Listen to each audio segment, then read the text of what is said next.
Welcome to South Asian Environment Dialogue. And we all know that COP27, the Sharm el-Sheikh COP, is just hardly 2 weeks away. And really a very important COP. And we are all looking ahead to find out whether this COP will provide for us. The Glasgow COP, the COP26 was a disaster, to even say softly. So you all expect it to be a more fruitful COP. And leading to the COP from Climate TV channel and the Plurals, we have starting a series called COP27, Will Climate Fight Back? And in this series, I can't add better panelists than whom I have with me today. Dr. Saleemul Huq, Professor Saleemul Huq, a very important personality in the climate science and climate negotiation. Dr. Huq is a Bangladeshi scientist, Bangladeshi British scientist to be precise, director of International Center for Climate Change and Development, and also a professor of Independent University Bangladesh, and also advisor of these developed countries, a negotiation analyst for, I don't know, since the COP started. So really a privilege to have you, Professor Huq, to be the first part of this program. And let me go straight away to the main point. I remember when COP26 ended in Glasgow and we were having a brief chat over a cup of tea or coffee, you said that Jayanta, I expect the next COP to be a more fruitful one. It will be a developing country COP. So my first question before I go to the specifics, are you still hopeful about Sharm el-Sheikh? I'm definitely very hopeful. And as you mentioned, I'm one of the few people who's been to every single one of the COPs so far, all 26 in the past, and now my 27th coming up. So every time I go to the COP, I go with hope.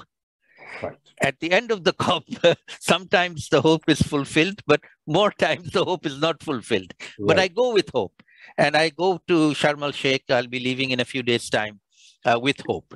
And one of the reasons for that hope is that this time the host country and the presidency is in the continent of Africa, in a developing country, Egypt, and they have already indicated a lot of interest and support for the positions of the developing countries, which was not the case in Glasgow. Glasgow was hosted by the UK. The UK, talked a lot about sympathy, but in actual practice did not deliver it. And so I'm certainly much more hopeful of our chances in Sharm el-Sheikh. But even then, we have to get consensus from all the developed countries to any agreement. And that's always going to be a challenge. Dr. Huq, actually, if we look at the data, if we look at the information, whatever the science is providing, if we look at the AR6 report, assessment report 6 of IPCC, the situation is really bad. We call it a code red, an emergency to be precise. And I remember in, I think, the Working Group 2 report, they said that if we do not start to work properly by 1st January 2025, perhaps it will be too late. Mm-hmm. So this is definitely, the time is running out, no second ways about it. So in that context, we need to have game-changing decisions in COP. Let me start from where Glasgow ended. I think 13 November 2021, after a prolonged, record-breaking kind of discussion, Glasgow Climate Pact was signed. And I have the pact with me right now. And in that fact, we have, I think, 9 segments. So I'm going segment by segment, maybe they're taking the most important point from that segment. First segment is science and urgency. And clearly they're saying, expresses alarm and utmost concern that human activities have caused around 1.1 degrees centigrade of warming to date, that impacts are already being felt in every region, and that carbon budgets consisting with achieving the Paris Agreement temperature goal are now small and being rapidly depleted. So they're saying, in that particular segment, they were stressing the urgency of enhancing ambition and action in relation to mitigation, adaptation, and finance in this critical decade to address the gaps in the implementation of the goal of the Paris Agreement. How hopeful you are about this? Well, I am much more hopeful now than I was a little while ago. And the reason is that what has become self-evident is that climate change impacts are happening. I'm speaking to you today from Dhaka, where we have just been hit by Cyclone Citran. It came passing beside Kolkata. Passing Kolkata and hitting us. Fortunately, it wasn't a very severe cyclone. It still did quite a lot of damage. But we are seeing this everywhere. The floods in Pakistan, the hurricane in Florida, the floods in Nigeria. We just have to watch television every day to see something happening. We don't need an IPCC report. And in those of us who are in Kolkata or in Dhaka, we just have to look out our windows and we can see it. I can tell you, we had a blackout last night when the cyclone hit us. So for us, it is a existential issue, and we now need to make this into a high priority in terms of the actions that we have agreed. We don't need to do new agreements. We are agreed what to do. We just have to do them. And we have not been doing them fast enough. So I'm hopeful that COP27 will give us momentum to re-emphasize agreements that we have made and make them happen, implement them. Specifically on enhancing ambition, you feel that the countries will come up with enhanced targets? So the way that this works is that every country has to give its own plan. It's called the nationally determined contribution. It's basically their mitigation plan, reducing emissions plan. The countries all have submitted them, but they're not good enough. They're not, if you add them all up, then they take us well above 2 degrees. That's not good. We need to get them to improve. One of the things we achieved in Glasgow was that instead of waiting every 5 years to update them, every year we can now update them. Every country is now encouraged to update them every year. We have had a few updates that in recent months. We hope we'll get a few more before the COP starts. So every year, we need to be raising our ambition. Every country needs to do it. And at the COP, we will look at who's done it, who's not done it. Let us see if we can encourage everybody to do it. Those who have not done it, please do it. Those who have done it, share your experience. Is it working? So we expect the momentum to be there. Exactly. We need more momentum. Correct. Fine. The point number 2 was adaptation. And in adaptation, I think Bangladesh is known for its adaptation and kind of leading into the adaptation process, the locally led adaptation, something you have been kind of propagating for a long, long time.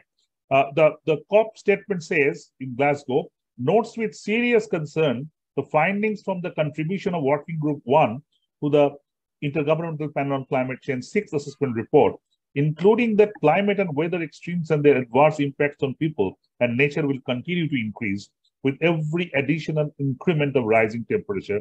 And they're saying that recognizes the importance of the global goal on adaptation for the effective implementation of the Paris Agreement, and also talked about the launch of the comprehensive 2-year Glasgow Sharm el-Sheikh work program on the global goal on adaptation. Where does it stand? Where does this Glasgow Sharm el-Sheikh work program stand right now?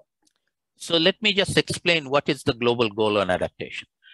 In Paris, in COP21, in the Paris Agreement, we agreed on the global goal for mitigation, which is the temperature, 1.5 degrees. We don't want to go. That's a global goal. In adaptation, there's no simple, there's no equivalent 1.5. Adaptation is very location specific, different places, different things. So it's not possible, it was not possible to have one single adaptation goal. So what we agreed we shall develop an adaptation goal, global goal, but we'll take some time to do it. All right. And then, so that's in Article 7 of the Paris Agreement. Right. And then what we did in Glasgow, we gave a very sharp timeline to finish this. 2 years, the Glasgow Sharm el-Sheikh dialogue, all the scientists, all the negotiators, we will come together. We will discuss what can a global goal mean, and then we will try and agree it. So this is a series of workshops where everybody is participating. I think we've had 2 or 3 of them. There are several more to go. And then after Sharm el-Sheikh, we hope that we can arrive at an agreement. My personal view is that we will not have the same one-size-fit-all agreement. We will have different kinds of agreement. Maybe for mountains different, maybe for deltas different, maybe for drylands different, because not every place is the same. Very important. All right. So my own sense of the discussions is that we will come up with a set of goals for different ecosystems. Exactly. I think that's extremely important. Kind of horses for the courses strategy. Exactly. Horses for courses. Blanket strategy for everybody. Great. Now, very important point, adaptation finance. And when I talk finance, I often remember something which India's former Environment Minister Jairam Ramesh once told me. When I asked him about the fast track finance, he said, it is neither fast nor on track. So always whenever we talk about finance, it's neither fast nor on track. So adaptation finance, they said that urges developed country parties to urgently and significantly scale up their provision of climate finance, technology transfer, and capacity building for adaptation. So what's your view on that? So this was a good decision in Glasgow, where the developed countries promised to double their adaptation finance. Right. Okay, so they agreed to do that. We have still to see whether they have achieved it or not. We will take stock in Sharm el-Sheikh. But my understanding is that they are all well on the way to doing it. Whether they actually double or not, they are increasing it. That's the target is 2025. Exactly. 2029 levels to 2025. Correct. Exactly. And so we see how much progress they've made. But one of the things that we are very concerned about is, in addition to the quantity, the quality, because unfortunately, some of the adaptation funds that have been spent already have not been very effective.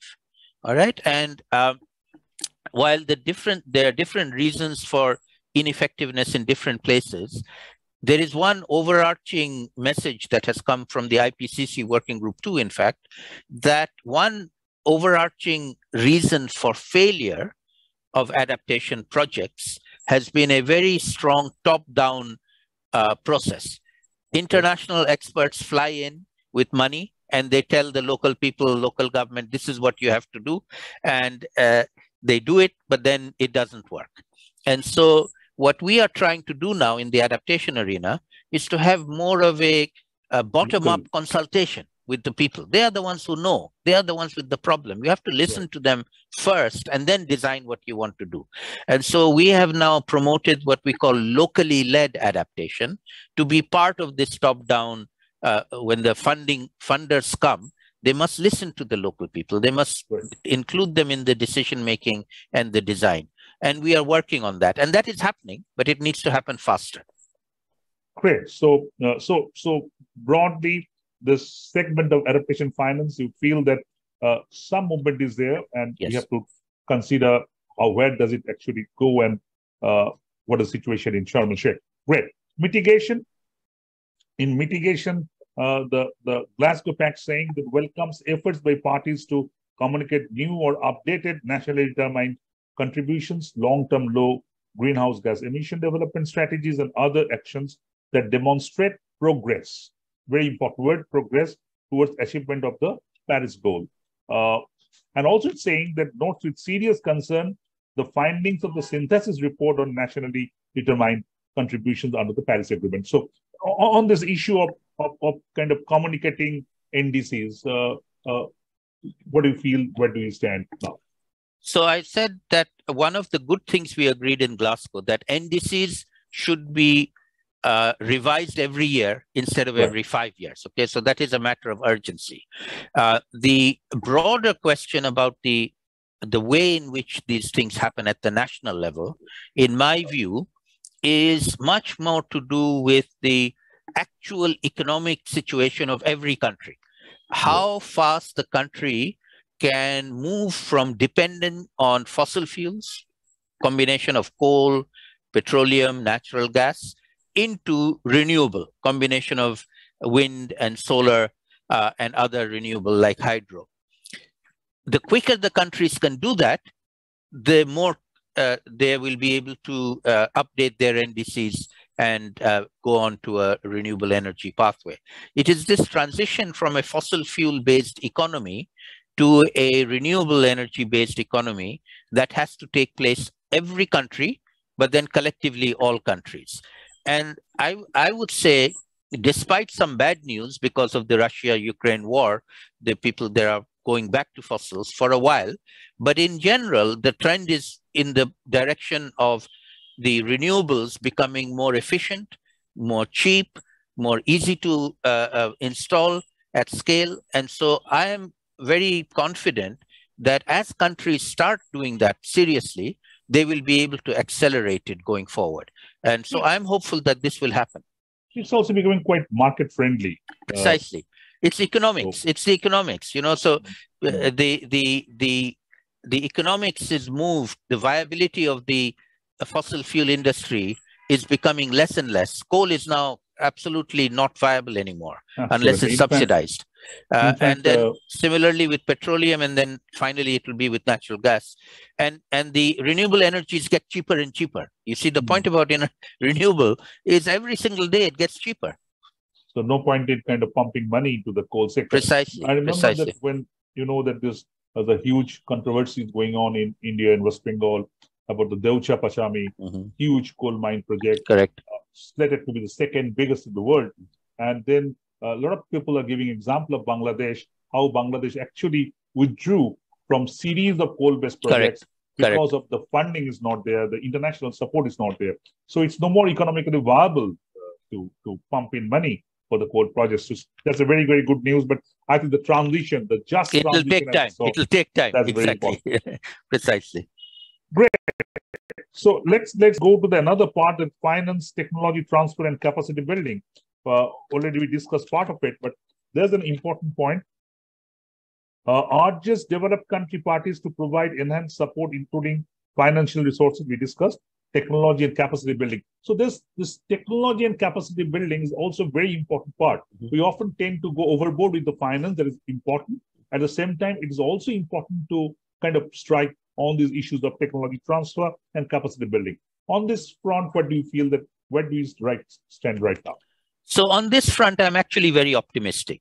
Okay. And this is what I call my day job. You know, I'm a professor in a university. I do teaching, I do training, I do a lot of capacity building, not just for Bangladeshi students and experts, but from the region, from South Asia, and also from the least developed countries in Africa as well. And I see that there's a lot of scope for South-South capacity building here, particularly on adaptation for Bangladesh, but we can learn on mitigation from India and from other countries. So in my view, there is a huge opportunity for more South-South cooperation. And we don't need to depend on North. We can do it ourselves. We are already doing it. We are doing it. But we need to do much more of it, and we can do much more of it. So I am very hopeful that we will continue to do this. And this is a no-brainer.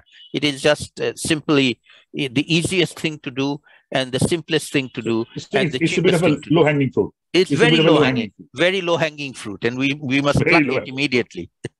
Okay, so we have to catch up that low-hanging fruit. Now coming to the from the low-hanging fruit to the elephant in the room, in a way, that is the loss and damage. Often I've been covering COP for last, I think, 12, 13 years, and I often find that something unexpected issue crops up.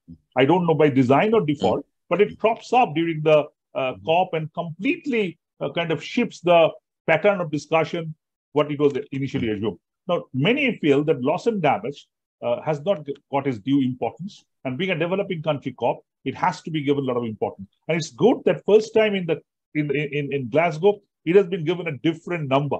Number 6, loss and damage. Previously, it was kind of tagged up with adaptation. So what's your hope on loss and damage? Sundarbans is there, just Sitrang has happened. So a lot of loss and damage discussion are relevant in context to your and our country. Exactly. I think this is very dear to our hearts and very important for us. So let me start with the situation that we had in Glasgow, going in and then coming out. Going into Glasgow, we had a very strong position, all the developing countries together, initiated by the vulnerable countries, the least developed countries, small island states, but then all the developing countries, G7, 7 China, all together, chaired by Pakistan, made a very strong intervention in the Glasgow Climate Pact that you are just reading from. The draft text was to create a Glasgow facility for finance for loss and damage. All right. This was in the draft on the last day of the COP. And then the COP president said, we are not going to finish today. We will take an extra day. You go home, come back tomorrow, and we will have the final text tomorrow, and then we'll adopt it tomorrow.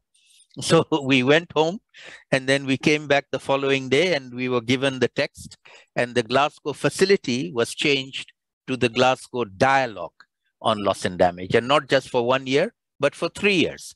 So they said, we'll talk about it for 3 years, but we will not do anything. So that was a great disappointment to us. And it was take it or leave it. And we said, okay, we'll take it, but we're not happy. So now, going into Sharm el-Sheikh COP27, we have raised this again. We have raised the agenda item on finance for loss and damage. And there is a lot of discussion going on now on whether or not this will be adopted as an agenda item. So we have put it on the provisional agenda, but this has to be adopted by everybody. And as you know, every decision is a consensus decision. So if even a small group of countries or even one powerful country, I won't name, objects, then it won't be adopted.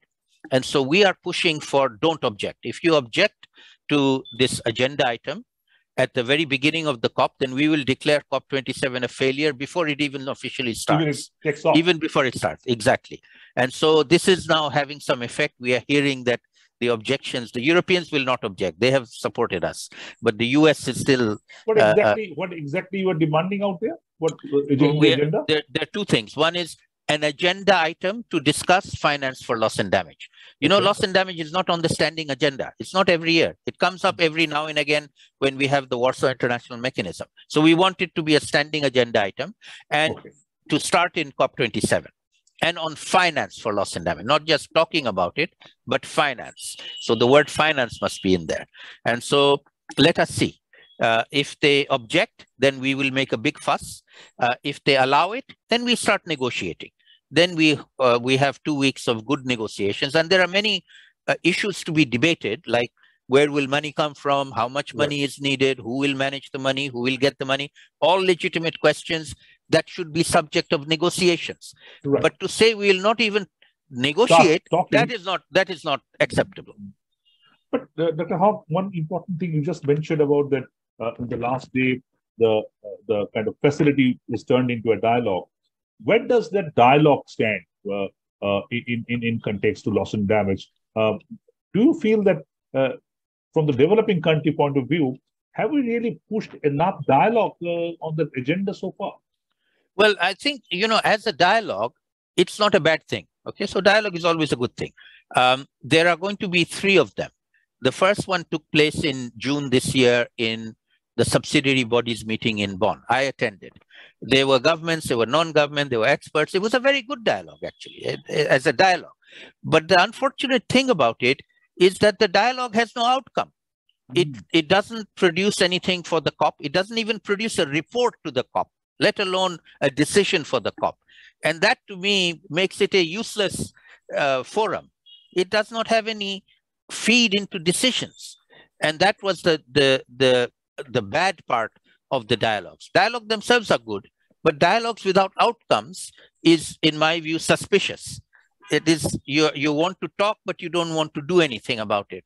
Just talk forever. That is not acceptable. Dialogue needs to be translated into some action at some point of time. Precisely. So what we are now doing is an action track in Sharm el-Sheikh, where the dialogue can feed into it. Otherwise, there was nothing to feed into.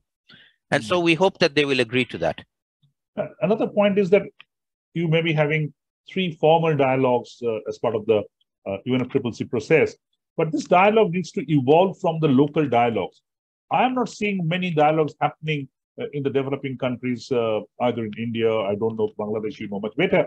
Do you think that we need to also talk at our level much more to evolve those kind of outputs which should go into the IPCC or the, I would say, UNFCCC process?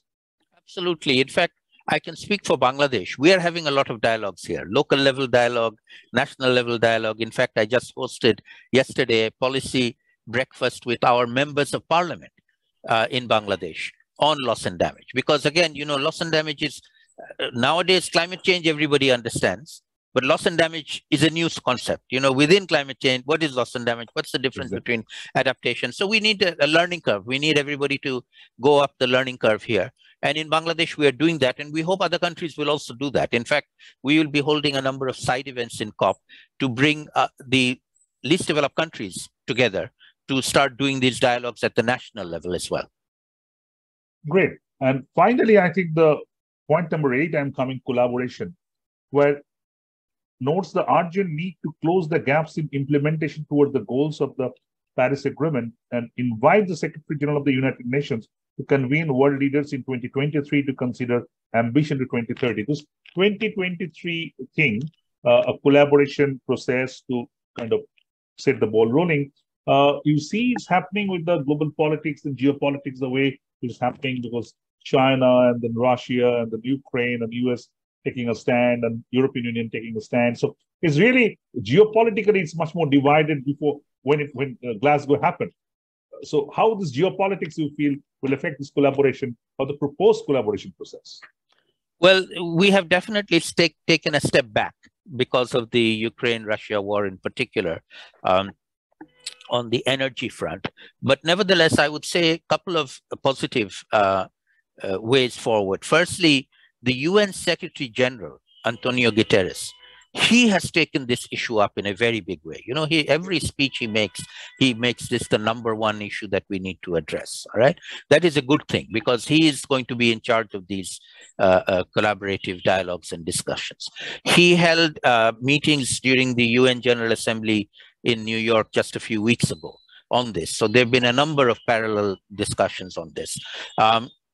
The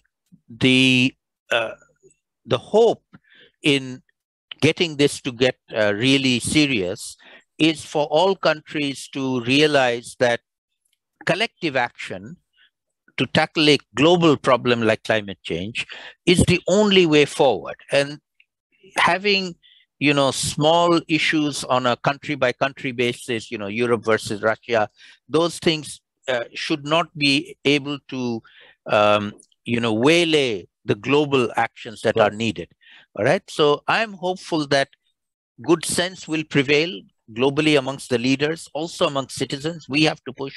We have to do our bit. We can't just leave it to leaders to sit behind closed doors and decide something on our behalf. That's no longer an acceptable format. We all have to participate in that and make it happen. So I'm hopeful that there is more a global consciousness about this issue that will drive an agreement. I'll wind up with something we started. You talked about the need to have South-South collaboration rather than looking at North.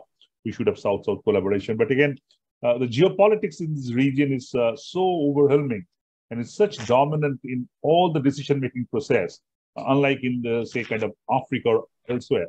So do you really see it happening? Just you mentioned about Sitrang.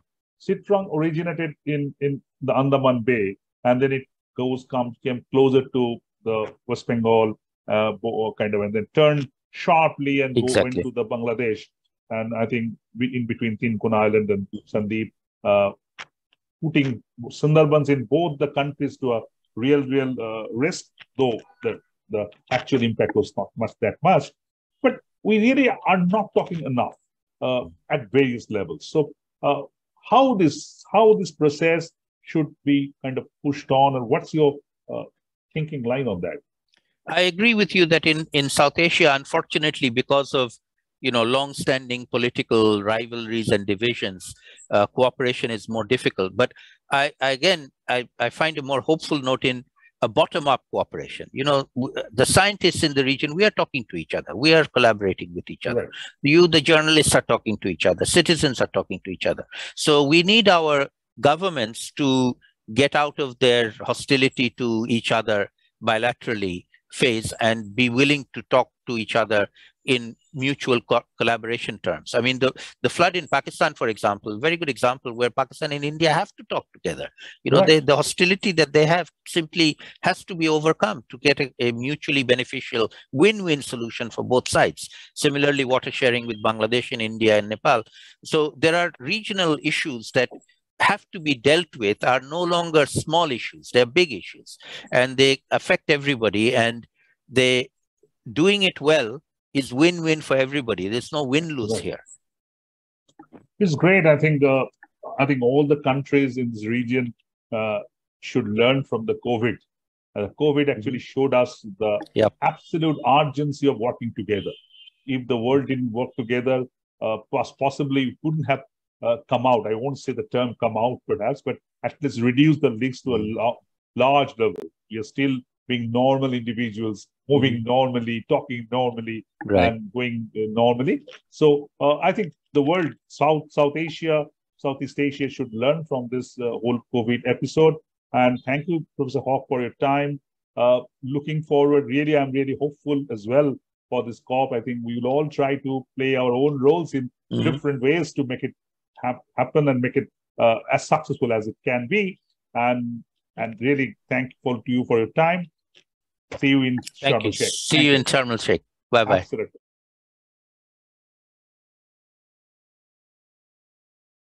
জন্য আপনাদের একান্তই জরুরি TV channel ছাড়া focus ছাড়া